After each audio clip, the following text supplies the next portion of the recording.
because my son is no more important than any other American citizen who dons the cloth of our nation. He is no more important than your son. All precious souls made in the image and likeness of God.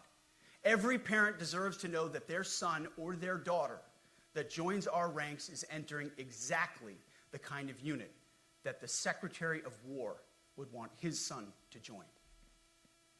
Think of it as the golden rule test. Jesus said, "Do unto others that which you would have done unto yourself." It's the ultimate simplifying test of truth. The new War Department golden rule is this: do unto your unit as you would have done unto your own child's unit. Would you want him serving with fat or unfit or undertrained troops? Or alongside people who can't meet basic standards? Or in a unit where standards were lowered so certain types of troops could make it in? In a unit where leaders were promoted for reasons other than merit, performance, and warfighting? The answer is not just no, it's hell no.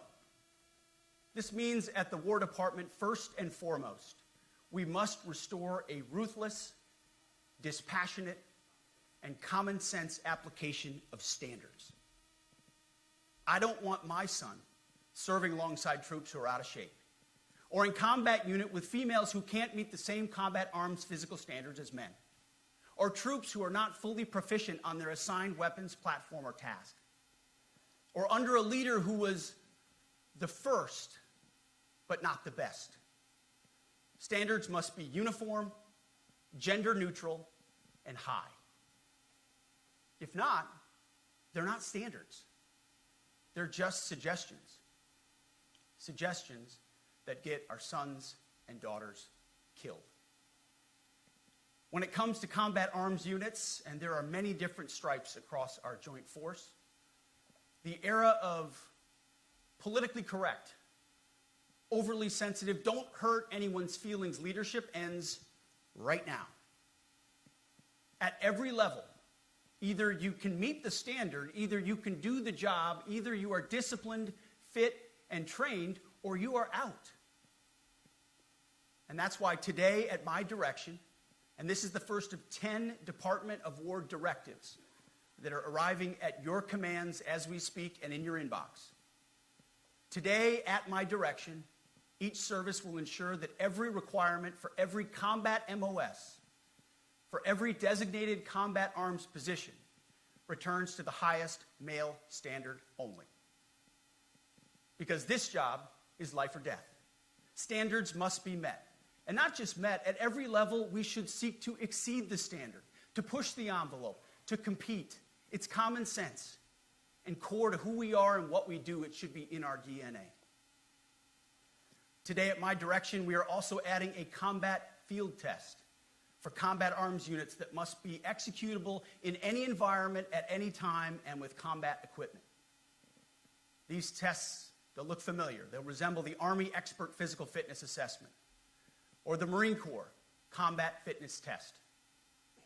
I'm also directing that warfighters in combat jobs execute their service fitness test at a gender-neutral, age-normed male standard scored above 70%. It all starts with physical fitness and appearance. If the Secretary of War can do regular, hard PT, so can every member of our joint force. Frankly, it's tiring to look out at combat formations, or really any formation, and see fat troops. Likewise, it's completely unacceptable to see fat generals and admirals in the halls of the Pentagon and leading commands around the country and the world. It's a bad look. It is bad, and it's not who we are. So whether you're an airborne ranger or a chairborne ranger, a brand new private or a 4-star general, you need to meet the height and weight standards and pass your PT test. And as the chairman said, yes, there is no PT test. But today, at my direction, every member of the joint force at every rank is required to take a PT test twice a year, as well as meet height and weight requirements twice a year, every year of service. Also today, at my direction, every warrior across our joint force is required to do PT every duty day. It should be common sense. I mean, most units do that already, but we're codifying it. And we're not talking like hot yoga and stretching. Real hard PT, either as a unit or as an individual.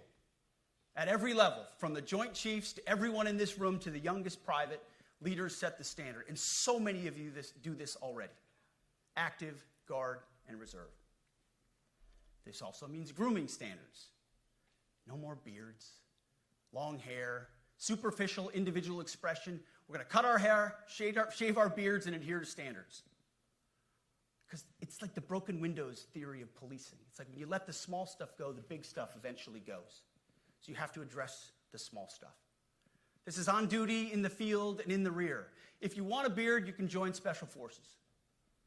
If not, then shave. We don't have a military full of Nordic pagans. But unfortunately, we have had leaders who either refuse to call BS and enforce standards, or leaders who felt like they were not allowed to enforce standards.